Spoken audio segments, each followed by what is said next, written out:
এলাকার মানুষ একজন আইসা বলে নবীজি বলছে লুজিং রাখার জন্য। প্রতিবেশী মনে করে একজন আমার ঘরে চলে আসেন। সুবহানাল্লাহ। ওয়ার রাজুলু বির রাজুলাইন, কেউ আইসা বলে দুইজন চলে আসেন। ওয়ার রাজুলু বিল খামসা, কেউ আইসা বলে পাঁচজন চলে আসেন। কেউ আইসা দুইজন নিয়ে যাইতেছে, কেউ তিনজন, কেউ পাঁচজন। আশ্চর্যের বিষয়, ওয়া আম্মা সাদ ইবনে উবাদা ফাইন্নাহু কানা ইয়ানতালিকু বিসামানিনা কুল্লা লাইলা। রাসূলের বিখ্যাত সাহাবী হযরত সাদ ইবনে উবাদা, উনি প্রতি রাতে 80 জন সাহাবীকে মেহমানদারি করাইতেন। 80 জন। শুধু 80 জনকে করাই শেষ না, আল্লাহ ওনার সম্পদ দিছিলেন। উনি ওনার ঘরের ছাদে উঠছে, ছাদে এটা ঘোষণা করে, মান আহাব্বা শাহমান ওয়ালাহমা। এই তোমাদের যাদের ঘরে ভালো ভালো খাবারের ব্যবস্থা নাই, আমার প্রতিবেশী তোমরা যারা মাসের পর মাস, সপ্তাহের পর সপ্তাহ ভালো খাইতে পারো না, তোমাদের জন্য আমি সাদ ইবনে উবাদার ঘরের দরজা 24 ঘন্টা উন্মুক্ত। যখন মনে চাই ঢুকবা, আমি তোমাদের মেহমানদারি করাইব। ইনি একমাত্র সাহাবী, সাদ ইবনে উবাদা, ইনি একমাত্র সাহাবী। আল্লামা ইমাম শামসুদ্দিন আহমদ ইবনে মুহাম্মদ উসমান আয-যাহাবী লেখেন, রাসূল মক্কা থেকে হিজরত করে মদিনায় আসার পরে নবীজির লুজিং ছিল এই সাহাবীর ঘরে।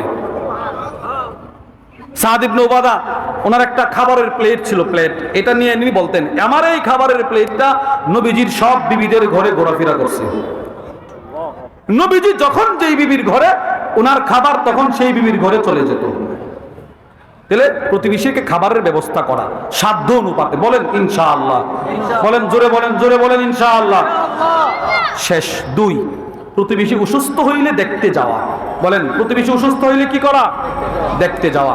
দেখতে গেলে কি লাভ? 1 নাম্বার, তিরমিজি শরীফের হাদিস, আল্লাহর রাসূল বলেন, কোন মুসলমান যখন আরেকজন অসুস্থ প্রতিবেশী মুসলমানকে দেখতে যায়, আকাশে একজন ফেরেশতা বলে কি জানেন? তুমি তো ছক্কা লাগায় ফেলছো। কি ছক্কা? তাবাওয়াতা মিনাল জান্নাতি মানজিলা, তুমি তো রোগী দেখতে আসো নাই, তুমি তো জান্নাতে ঘর বানায় ফেলছো। কিছু মানুষের চেহারা আছে, এই চেহারা দেখলেই বোঝা যায় এই লোকটা শুক্রবারে জুমার নামাজের সময় কাউরে হত্যা করতে পারে না, হত্যাই করতে পারে না, আবার জুমার নামাজ পাগলে বিশ্বাস করবে, পাগলে।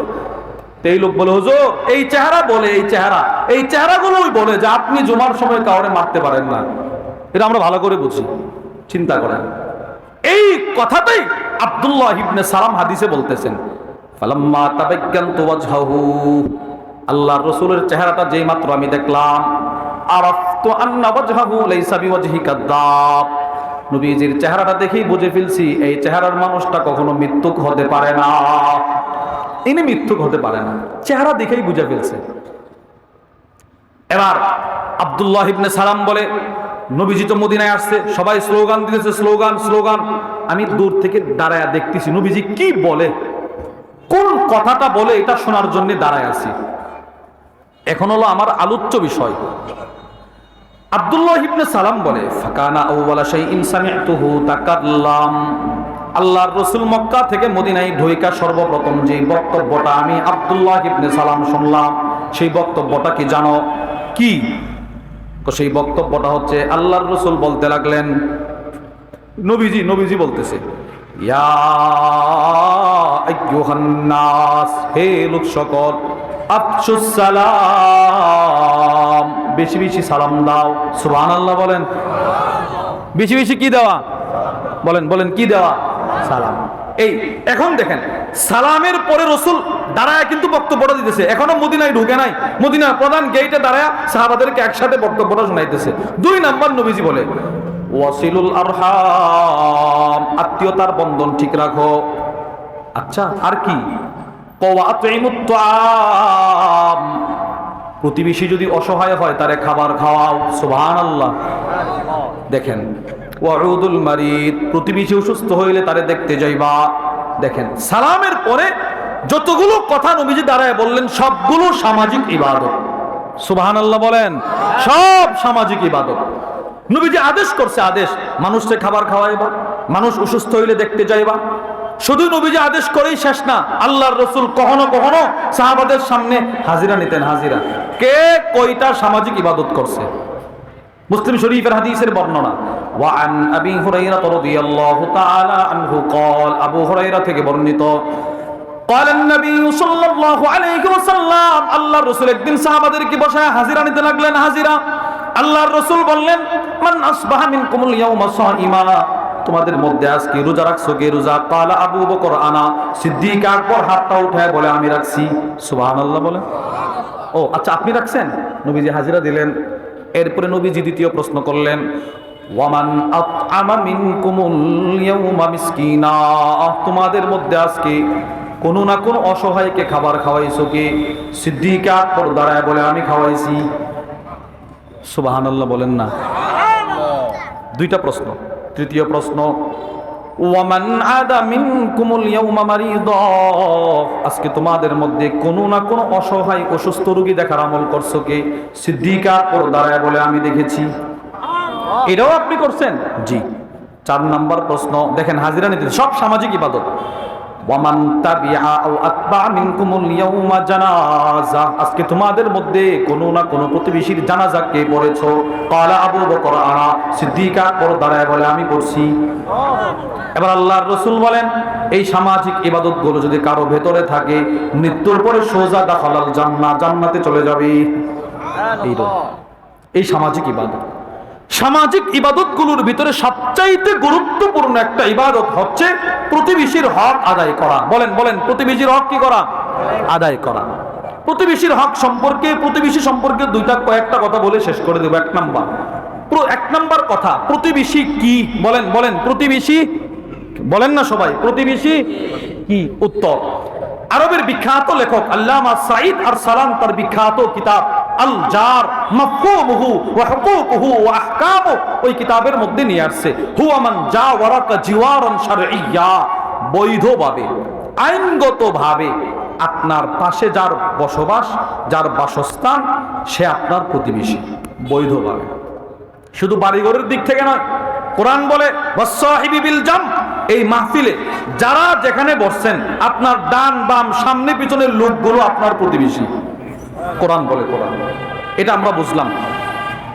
এবার দ্বিতীয় পয়েন্ট, খেয়াল করে শুনবেন। দ্বিতীয় পয়েন্ট, প্রতিবেশীর সীমানা কতটুক জোরে, মানে কতটা ঘর পর্যন্ত আপনার প্রতিবেশী, এ বিষয়ে 4টা বক্তব্য। 1 নাম্বার, ইমাম বুখারী রাহিমাহুল্লাহর বিখ্যাত হাদিসের কিতাব আল আদাবুল মুফরাদের 108 নম্বর হাদিস। হযরত হাসান রাদিয়াল্লাহু তাআলা আনহুকে প্রশ্ন করা হলো, প্রতিবেশীর সীমানা কতটুকু? তিনি বললেন, 40 দারা, 40টা ঘর। আমার ঘরের সামনে থেকে 40 ঘর আমার প্রতিবেশী, আমার ঘরের পিছন থেকে 40 ঘর আমার প্রতিবেশী, আমার ঘরের ডান দিক থেকে 40 ঘর আমার প্রতিবেশী, আমার ঘরের বাম দিক থেকে 40 ঘর আমার প্রতিবেশী। সুবহানাল্লাহ বলেন। এটা 1 নম্বর বক্তব্য। 2, তাফসীর কুরতুবীর মধ্যে হযরত আলী ইবনে আবি তালিব রাদিয়াল্লাহু তাআলা আনহু থেকে বর্ণিত, তিনি বলেন প্রতিবেশীর সীমানা কতদূর? তিনি বলেন, মান সামিআন নিদা ফাহুয়া জারুক, আপনি আপনার ঘরে বসে কথা বললে, এই কথার আওয়াজটা, স্বাভাবিক কণ্ঠে কথা বললে কথার আওয়াজটা যতটুকু সীমানা জুড়ে মানুষ শুনবে, সবাই আপনার প্রতিবেশী। এটা 2 নম্বর। 3 নম্বর যে সীমানাটা, এটা আমার কাছে খুব পছন্দ হয়েছে। 3 নম্বর সীমানাটা আমার কাছে খুব পছন্দ।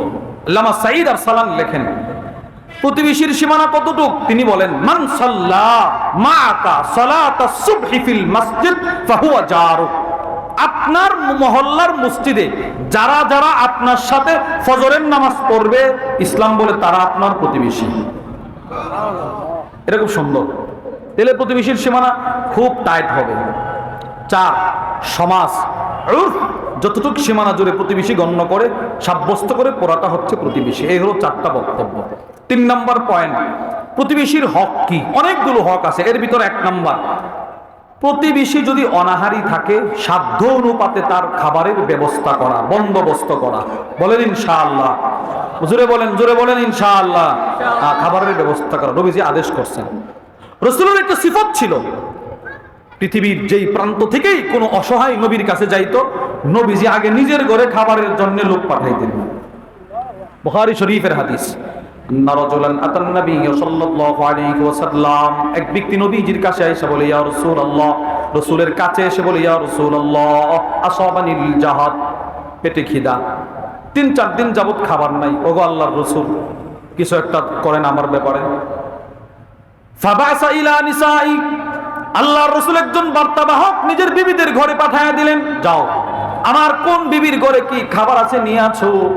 আমার বিবির ঘর থেকে খাবার নিয়ে আসো, এই খাবারগুলো আমি তারে খাওয়াবো। বার্তাবাহক দৌড়ায় নবীজির বিবিদের ঘরে চলে গেল, গিয়ে বলতে লাগলো নবীজি পাঠাইছে, কোনো খাবার আছে? একজন বিবি বলে মা মানা ইল্লাল মা, নবীজির ঘরে পানি ছাড়া কিচ্ছু নাই। নবীর ঘরে পানি ছাড়া কি নাই? বুঝেন নাই কথা? আরে কার ঘরে পানি ছাড়া কিচ্ছু নাই? বলেন বলেন, মাইক ছাড়া বলতেছি, বলেন কার ঘরে? নবীজির ঘরে পানি ছাড়া কিচ্ছু নাই। অথচ আল্লামা আব্দুল ফাত্তাহ আবু গুদ্দা রাহিমাহুল্লাহ তার বিখ্যাত কিতাব সফহাত মিন সাবারিল উলামা আলা শাদাইদিল ইলমি ওয়াত তাহসিল, ওই কিতাবের 35 নম্বর পৃষ্ঠায় লেখেন মা জামা আল্লাহুল খায়রা কুল্লাহু লিআহাদ ইল্লা লিন-নবী সাল্লাল্লাহু আলাইহি ওয়াসাল্লাম।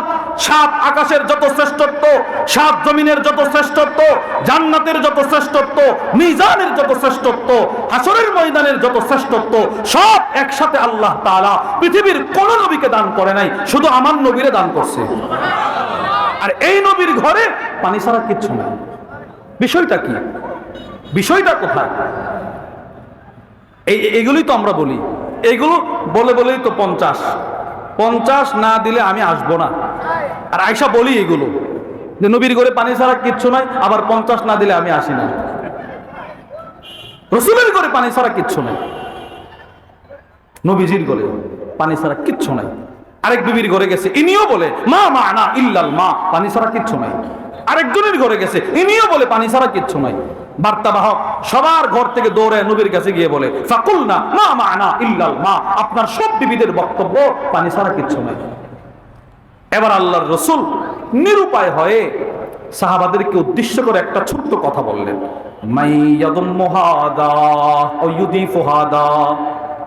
তোমরা তো শুনলা আমার ঘরে কিচ্ছু নাই, প্রতিবেশীর হকটা আমি আদায় করতে পারলাম না। আচ্ছা এবার বলো তোমরা কারা আছো, কে আছো, একে নিয়ে মেহমানদারি করাইবা।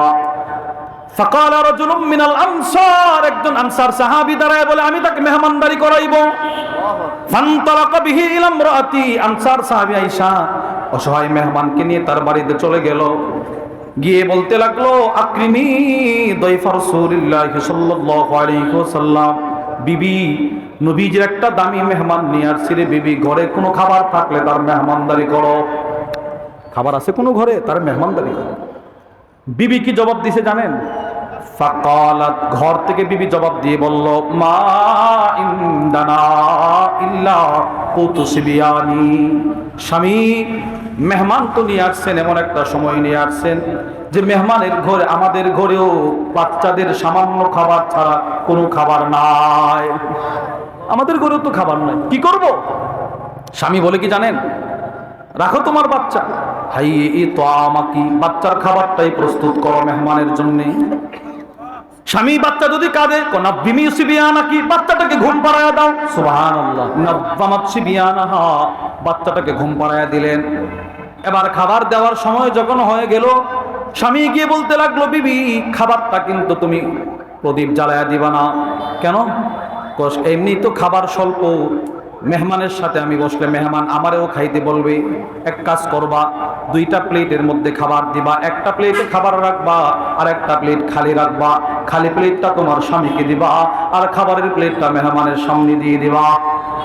স্বামী যদি দেখে ফেলে, না দেখবে না, খাবারটা দেওয়ার পূর্বে দাঁড়ায়া ঘরের প্রদীপটা নিভায়া ঘরটারে অন্ধকার করে দিবা। রাসূলের সাহাবী যেমন যেমন বললেন, স্ত্রী তেমন তেমন করলেন, খাবার প্রস্তুত করলেন। খাবারটা দেওয়ার পূর্বে সুম্মা কাবাত, ওইটা দাঁড়ায় গেলেন বিবি কাআন্নাহা তুসলিহু সিরাজাহা, এই একটা মনোভাব নিয়ে দাঁড়াইছে যে প্রদীপটা ঠিক করবে। ফাআতফাআতহু, ফু দিয়ে প্রদীপটা নিভায়া দিয়েছে। ঘর অন্ধকার, স্বামীর সামনে খালি প্লেটটা দিয়ে দিল, মেহমানের সামনে খাবার দিয়ে দিল। এবার স্বামী চপচপ আওয়াজ করে মেহমান মনের আনন্দে খাবার খাইলেন। হাদিস বর্ণনাকারী সাহাবী বলেন ফালাম্মা আসবাহা, পরের দিন যখন সকাল হয়ে গেল, গাদা ইলা রাসূলিল্লাহ, দুজন মেহমান মেজবান দুজন নবীর দরবারে চলে গেল। আল্লাহর রাসূল মেহমান আর মেজবানকে দেখা মুস্কি মুস্কি হাসে আর বলে দাহিকাল্লাহু মিন ফিআলিকুমুল লাইলা, ও মেজবান, গত রাত্রে তুমি, তোমার বিবি, তোমার বাচ্চা একজন প্রতিবেশীর হক আদায় করতে গিয়ে যে অভিনয়টা করেছো, আল্লাহ রাব্বুল আলামিন আরশ থেকে তোমাদের অভিনয় দেখে মুস্কি মুস্কি হেসেছে। নারে তাকবীর। তাকবীর, আল্লাহ হাফছে, আল্লাহ। নারায়ে তাকবীর, দ্বীন ইসলাম, আহলে সুন্নাত ওয়াল জামাত যুব সংগঠন, হযরত মাওলানা ইউসুফ বিন ইকবাল সাহেব, নারায়ে তাকবীর। আল্লাহর রসুল বলেন, তোমাদের এই মেহমানদারি দেখে আল্লাহ মুস্কি মুস্কি হাসছে।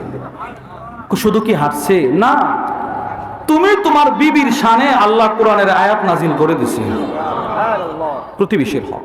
এটা সাহাবাদের ভিতরে ছিল। সবচাইতে উত্তম প্রতিবেশী হচ্ছে আমার মাদ্রাসার ছাত্র। মাদ্রাসার ছাত্ররা উত্তম প্রতিবেশী, এটা আমার কথা না, নবীজির কথা।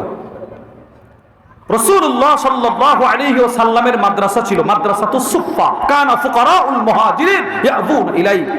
অসহায় সাহাবারা যেই মাদ্রাসায় পড়তেন। আল্লামা আবু বকর ইবনে আবি দুনিয়া তার বিখ্যাত কিতাব কিরাত দাইফের মধ্যে লেখেন, আল্লাহর নবীর সাহাবাদের খাবারের সংকট। নবীজি ঘোষণা করলেন, মান কানা ইনদাহু তুআম ইসনাইন ফালিয়াযহাব বিসালিসিন। এই সাহাবারা, তোমাদের যাদের ঘরে দুইজনের খাবার আছে, তৃতীয় একজন লজিং হিসাবে আমার মাদ্রাসার ছাত্র নিয়ে যাইবা। সুবহানাল্লাহ বলেন, সুবহানাল্লাহ। আচ্ছা, যাদের ঘরে তিনজনের খাবার, চতুর্থ একজন এখান থেকে নিবা আমার মাদ্রাসা থেকে। যাদের ঘরে চারজনের খাবার আছে, পঞ্চম একজন এখান থেকে নিবা। আল্লামা আবু বকর ইবনে আবি দুনিয়া লেখেন, এবার যখন সন্ধ্যা হয়ে গেল, ইনতালাকার রজুল বির রজুল, এলাকার মানুষ একজন আইসা বলে, নবীজি বলছে লজিং রাখার জন্য। প্রতিবেশী মনে করে একজন আমার ঘরে চলে আসেন। সুবহানাল্লাহ। ওয়ার রাজুলু বির রাজুলাইন, কেউ আইসা বলে দুইজন চলে আসেন। ওয়ার রাজুলু বিল খামসা, কেউ আইসা বলে পাঁচজন চলে আসেন। কেউ আইসা দুইজন নিয়ে যাইতেছে, কেউ তিনজন, কেউ পাঁচজন। আশ্চর্যের বিষয়, ওয়া আম্মা সাদ ইবনে উবাদা ফাইন্নাহু কানা ইয়ানতালিকু বিসামানিনা কুল্লা লাইলা। রাসূলের বিখ্যাত সাহাবী হযরত সাদ ইবনে উবাদা, উনি প্রতি রাতে 80 জন সাহাবীকে মেহমানদারি করাইতেন। 80 জন, 80 জন। শুধু 80 জনকে করাই শেষটা। আল্লাহ ওনার সম্পদ দিছিলেন, উনি ওনার ঘরের ছাদে উঠছে, ছাদে এটা ঘোষণা করে, মান আহাব্বা শাহমান ওয়া লাহমা। এই তোমাদের যাদের ঘরে ভালো ভালো খাবারের ব্যবস্থা নাই, আমার প্রতিবেশী তোমরা যারা মাসের পর মাস, সপ্তাহের পর সপ্তাহ ভালো খাইতে পারো না, তোমাদের জন্য আমি সাদ ইবনে উবাদার ঘরের দরজা 24 ঘন্টা উন্মুক্ত। যখন মনে চাই ঢুকবা, আমি তোমাদের মেহমানদারি করাইব। ইনি একমাত্র সাহাবী, সাদ ইবনে উবাদা, ইনি একমাত্র সাহাবী। আল্লামা ইমাম শামসুদ্দিন আহমদ ইবনে মুহাম্মদ উসমান আয-যাহাবী লেখেন, রাসূল মক্কা থেকে হিজরত করে মদিনায় আসার পরে নবীজির লজিং ছিল এই সাহাবীর ঘরে। সাদ ইবনে উবাদা, ওনার একটা খাবারের প্লেট ছিল, প্লেট, এটা নিয়ে ইনি বলতেন, আমার এই খাবারের প্লেটটা নবীজির সব বিবিদের ঘরে ঘোরাফেরা করছে। নবীজি যখন যেই বিবির ঘরে, ওনার খাবার তখন সেই বিবির ঘরে চলে যেত। তাহলে প্রতিবেশীকে খাবারের ব্যবস্থা করা সাধ্য অনুপাতে। বলেন ইনশাআল্লাহ, বলেন জোরে, বলেন জোরে, বলেন ইনশাআল্লাহ। শেষ 2, প্রতিবেশী অসুস্থ হইলে দেখতে যাওয়া। বলেন, প্রতিবেশী অসুস্থ হইলে কি করা? দেখতে যাওয়া। দেখতে গেলে কি লাভ? 1 নাম্বার, তিরমিজি শরীফের হাদিস, আল্লাহর রাসূল বলেন, কোন মুসলমান যখন আরেকজন অসুস্থ প্রতিবেশী মুসলমানকে দেখতে যায়, আকাশে একজন ফেরেশতা বলে কি জানেন? তুমি তো ছক্কা লাগায় ফেলছো। কি ছক্কা? তাবাওয়াতা মিনাল জান্নাতি মানজিলা, তুমি তো রোগী দেখতে আসো নাই, তুমি তো জান্নাতে ঘর বানায় ফেলছো। এটা 1 নাম্বার। 2, তিরমিজি শরীফের হাদিস, একজন বিখ্যাত তাবিঈ নাম সুয়াইর ইবনে আবি ফাকিতা, তিনি বলেন, আখাযা আলী রাদিয়াল্লাহু তাআলা আন বিয়াদি, হযরত আলী রাদিয়াল্লাহু তাআলা আনহু, ইনি আমার হাত ধরলেন, আমার হাত ধরে আমারে টাইনা বলে, এই ইনতালিক বিনা ইলাল হাসান নাউদু, আমার ছেলে হাসান অসুস্থ, আসো একটু দেখে আসি। চলেন, দুজন গেছে। ফাওয়াজাদনা ইনদাহু আবা মুসা আল আশআরিয়া, আলী রাদিয়াল্লাহু তাআলা আনহু ওনার ছেলের কাছে গিয়ে দেখে আবু মুসা আশআরি সাহাবী বসা, আরেক সাহাবী ওনার ছেলের কাছে বসা। তো আলী রাদিয়াল্লাহু তাআলা উনি আবু মুসা আশআরিকে বলে, আচ্ছা আবু মুসা, তুমি যে আমার ছেলের কাছে আসছো, কি রোগী দেখার নিয়তে আসছিলা নাকি এমনি সাক্ষাৎ করতে আসছিলা? আজিতা আইদান আম যাইরা, সাক্ষাৎ করার নিয়তে আসছিলা না রোগী দেখার নিয়তে আসছিলা? আবু মুসা আশআরি বলে, না আমি রোগী দেখার নিয়তে আসছি। এবার আলী বলে, তুমিও ছক্কা লাগাইছো। কেমনে? আমি নবীর কাছ থেকে হাদিস শুনছি। কি হাদিস? সামি'তু রাসূলুল্লাহি সাল্লাল্লাহু আলাইহি ওয়াসাল্লাম, আমি রাসূলুল্লাহ সাল্লাল্লাহু আলাইহি ওয়াসাল্লামের কাছ থেকে শুনেছি আল্লাহর নবী বলেন, মা মিন মুসলিমিন ইয়াউদু মুসলিমা, কোন মুসলমান যখন তার অসুস্থ প্রতিবেশী মুসলমানকে সকালে দেখতে যাবে, সন্ধ্যা পর্যন্ত 70,000 ফেরেশতা তার মাগফিরাতের দোয়া করবে। সন্ধ্যায় গেলে পরের দিন সকাল পর্যন্ত। তাহলে এই ইবাদতগুলো আমরা করতে পারি না ইনশাআল্লাহ? কি বলেন? প্রতিবেশীর হক আদায় করবো তো ইনশাআল্লাহ। আল্লাহ আমাদের সকলকে যেই কথাগুলো বললাম সেই কথাগুলোর উপর আমাকে আপনাকে সকলকে আমল করার তৌফিক দান করেন। আমাদের গোটা জিন্দেগীর ব্যক্তিগত ইবাদত, পারিবারিক ইবাদত, সামাজিক ইবাদত, এই সবগুলো যেন আমরা করতে পারি, আল্লাহ আমাদেরকে সেই তৌফিক দান করেন। যা কিছু বলেছি যদি সঠিক হয় আল্লাহর পক্ষ থেকে, ভুল হলে আমার পক্ষ থেকে, এই বলেই আমি আমার আলোচনার ইতি টানলাম।